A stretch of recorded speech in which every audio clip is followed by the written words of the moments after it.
دربار کو دیکھو جب غلاموں کا یہ عالم ہے، آقا کا عالم کیا کیا ہوگا۔ بات، چلتے مولا علی کے بارگاہ میں چلتے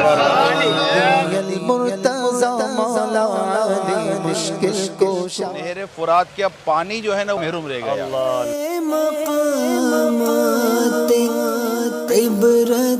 حسین رضی اللہ تعالی عنہ ان جالیوں کے پیچھے ایک بہت بڑے تخت پر جلوہ فرما ہے۔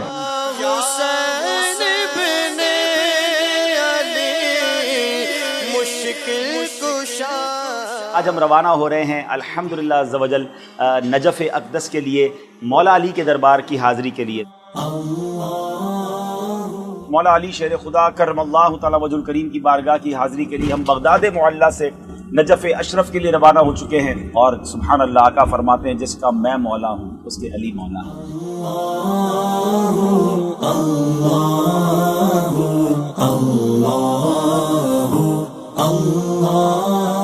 یا رب کریم یا ارحم الراحمین، ہم ایک ایسے مقام پر حاضر ہیں جس کے بارے میں ہمیں بتایا گیا ہے کہ تیرے پیارے خلیل حضرت ابراہیم علیہ السلام کی اس مقام پر ولادت ہوئی۔ یا رب کریم اس نسبت کو سامنے رکھتے ہوئے تیری بارگاہ میں عرض کرتے ہیں مولا کریم ہم سب کے گناہوں کو معاف فرما، ہماری بے حساب مغفرت کر دے۔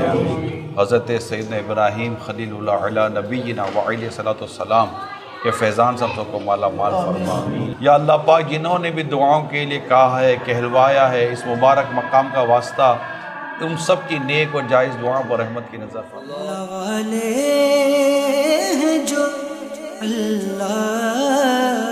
اس وقت ہم اللہ کے پیارے نبی حضرت ایوب علیہ السلام کی بارگاہ میں حاضر ہیں۔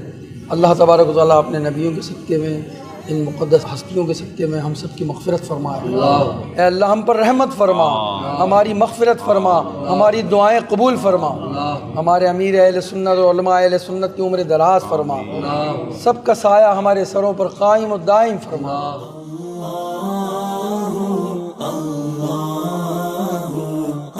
حضرت ذوالکفل علیہ الصلوۃ والسلام کی بارگاہ میں حاضری دینے جا رہے ہیں۔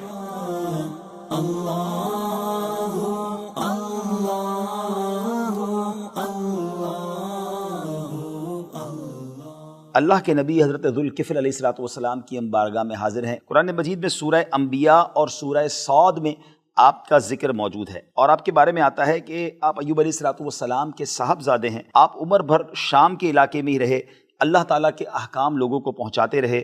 75 سال کی عمر میں آپ دنیا سے رخصت ہوئے۔ محتاج لوگوں کی کفالت کی وجہ سے آپ کا نام ذوالکفل کہا جاتا ہے، یعنی کفالت کرنے والا۔ سبحان اللہ، ایک ایسا مقام بھی یہاں پر ہے جہاں حضرت ذوالکفل علیہ الصلوۃ والسلام کے صحابہ، یعنی ان کے ساتھ جو ان پر ایمان لانے والے لوگ تھے، ان کے بھی مزارات ہیں۔ اور پھر ایک مقام کے بارے میں بتایا گیا کہ حضرت خضر علیہ الصلوۃ والسلام کا مقام ہے۔ یا اللہ پاک تیری حبیب کا واسطہ دیتے ہیں، خضر علیہ السلام کی سچی محبت اور ان کی سچی توجہ کا ہمیں حصہ عطا فرما دے، حصہ عطا فرما دے، حصہ عطا فرما دے۔ یا رب کریم خضر علیہ السلام کا واسطہ ہمارے ماں باپ کی بخشش کر، ساری امت کی مغفرت فرما دے۔ کوفہ کے تاریخی شہر میں ہم پہنچ گئے ہیں۔ یہاں حضرت مسلم بن عقیل رضی اللہ عنہ کا مزار شریف بھی ہے، اور پھر اس کے علاوہ اور بھی زیارات ہیں، تو انشاءاللہ آئیے آپ کو زیارات کرواتے ہیں انشاءاللہ۔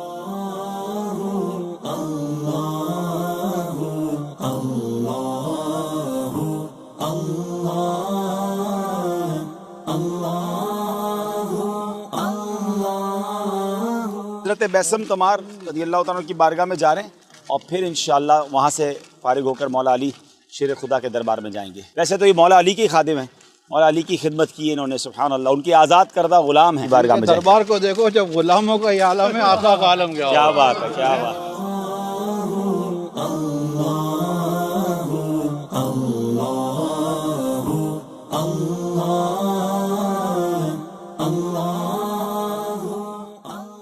اللہم اغفر وارحم وانت خیر الراحمین، اللہم اغفر لذنبی ووسع لی فی داری وبارک لی فی رزقی، اللہم اہدنا الصراط المستقیم صراط الذین انعمت علیہم غیر المغضوب علیہم ولا الضالین، اللہم صل علی محمد وآلہ وصحبہ وبارک وسلم، صلاۃ و سلام علیک یا سیدی یا رسول۔ پھر چلتے ہیں مولا علی کے بارگاہ میں چلتے ہیں۔ یا علی المرتضی مولا علی مشکل کوشا، جس کسی کا میں ہوں مولا اس کے مولا ہے علی۔ قول مصطفیٰ مولا علی مشکل کوشا، علی المرتضی مولا علی مشکل کوشا، آپ ہیں شیر خدا مولا علی مشکل کوشا، یا علی المرتضی مولا علی مشکل کوشا، آپ ہیں شیر خدا مولا علی مشکل کوشا۔ سر بھی خم آنکھ بھی نم شرم سے پانی پانی، کیا کروں نظر نہیں کچھ بھی گناہ گار کے پاس۔ باغ جنت کے ہیں بہرے مدح خانے اہل بیت، تم کو مژدہ نار کا اے دشمنان اہل بیت۔ اگر ماشاءاللہ حضرت سیدنا عباس علمدار رضی اللہ تعالیٰ عنہ کی بارگاہ میں حاضر ہو رہے ہیں۔ آپ حضرت سیدنا مشکل کشا علی مرتضی کرم اللہ وجہہ الکریم کے بیٹے تھے۔ آپ کی والدہ کا نام فاطمہ ام البنین تھا، جن کا تعلق عرب کے ایک مشہور معروف و بہادر قبیلے بنی کلاب سے تھا۔ آپ اپنی بہادری اور شیر دلی کی وجہ سے بہت مشہور ہوئے۔ اپنے بھائی امام حسین رضی اللہ تعالیٰ عنہ کے ساتھ ان کی وفاداری کا واقعہ کربلا کے بعد ایک ضرب المثل بن گئی۔ آپ کی ولادت 4 شعبان کو ہوئی تو علی رضی اللہ تعالیٰ عنہ نے اس عظیم الشان بچے کا نام عباس رکھا، آپ کی تربیت و پرورش کی۔ حضرت مولا علی سے آپ نے جنگی علوم، معنوی کمالات، مروجہ اسلامی علوم و معارف حاصل کیے۔ 14 سال کی معمولی عمر میں آپ ثانی حیدر کہلانے لگے۔ آپ بچوں کی سرپرستی، کمزوروں اور لاچاروں کی خبر گیری، تلوار بازی اور مناجات و عبادات سے خاص شغف رکھتے تھے۔ کربلا کے وقت آپ کی عمر مبارک 33 سال تھی۔ امام علی مقام نے آپ کو لشکر کا علم بردار قرار دیا تھا۔ اسی وجہ سے آپ کا ایک لقب علمدار کربلا بھی مشہور ہے۔ لشکر یزید کی تعداد 30,000 سے زیادہ تھی، مگر آپ کی ہیبت و دہشت لشکر ابن زیاد پر چھائی ہوئی تھی۔ 10 موروں کو امام علی مقام نے آپ کو پیاسے بچوں کے لیے پانی لانے کا حکم دیا، مگر ان کو صرف نیزہ اور علم ساتھ رکھنے کا حکم دیا۔ اس کوشش میں انہوں نے اپنے دونوں ہاتھ آپ کے جسم سے جدا ہو گئے اور آپ نے شہادت پائی۔ اس دوران ان کو پانی پینے کا بھی موقع ملا، مگر 3 دن کے بھوکے پیاسے شیر نے گوارا نہیں کیا کہ وہ تو پانی پی لے اور خاندان رسالت پیاسا رہے۔ بھی مقابلہ کرتے ہوئے آپ نے جام شہادت نوش کیا۔ شہادت کے بعد جیسے باقی شہداء کے ساتھ سلوک ہوا، ایسا ہی آپ کے ساتھ بھی سلوک کیا گیا۔ یہ حضرت مولا علی شیر خدا کرم تعالیٰ وجہ الکریم کے بیٹے ہیں۔ یعنی امام حضرت مولا علی رضی اللہ تعالیٰ عنہ نے جو دوسری شادی کی، ان سے یہ اولاد بھی ہوئی حضرت عباس، امام حسین کے بھائی رضی اللہ عنہ۔ اللہ پاک کی رحمت ہو ان کے سر کے ہمارے۔ حضرت حر رضی اللہ تعالیٰ عنہ کی بارگاہ میں حاضری ہوگی، بڑی عظیم ہستی ہیں اور انشاءاللہ نگران شورا سے ان کے بارے میں جانیں گے۔